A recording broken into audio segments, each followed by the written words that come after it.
The emotional damage done by narcissistic abuse only really rears its head at the end.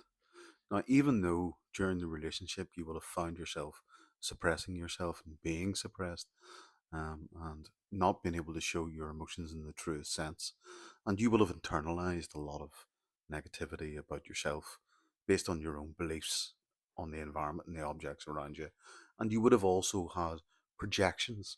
You would have also been projectively identified. There would have been a lot of shame passed into you as has been unaccepted by the narcissist in your life. And this causes this dichotomous harboring of negative and positive beliefs together that are conflicts. And we, as an ego defense, as somebody who's got a hierarchical, constellated ego in place, we, as an ego defense, will use denial. And this is a part of grief as well. If you understand how the brain will shut things down in order to still stay safe, and you will do bargaining and all those things. And that's the emotional disruption that's going on in between.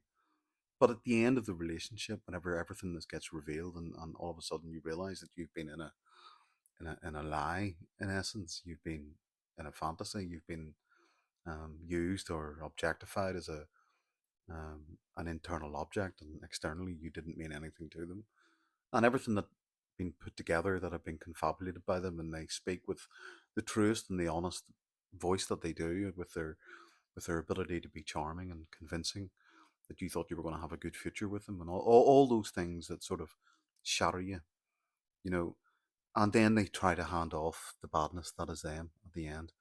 But that's the badness that is them that's represented as the internal you, because they've been passing that all off inside, all that shame, all that anger, all that devaluation that's happened internally of that per object that represents you, that you're just an avatar of it. And they try and pass that on, and that does a serious amount of damage. And then afterwards we're left stuck in this repetitive cycle of self-abuse, toxically abusing ourselves, which is the narcissistic interject inside of us. That's the voice that's left. These are the voices that are left. So we carry that interject as well. We will hold an interject just like a narcissist does, but a narcissist has that permanently. And in reality, the way to heal from narcissistic abuse is not just to devalue the narcissist. You need to go in and devalue your expectations, all the things that you believed. And they're the most important things that you need to devalue is your own beliefs. It's all the beliefs that you had in this relationship. It's the future that you thought you had. It's the love that you thought you had, the connection, the attachment, the things that you were promised that you were going to do together, and all the stuff that you were looking forward to. It's that you need to devalue and detach yourself from. And that is healing. And that takes you to back away from looking at people who are causing you problems or getting involved in that drama triangle and keeping that cathected circle of toxic energy going, because they just enjoy it. Okay? Supply, supply. It doesn't matter whether it's positive or negative.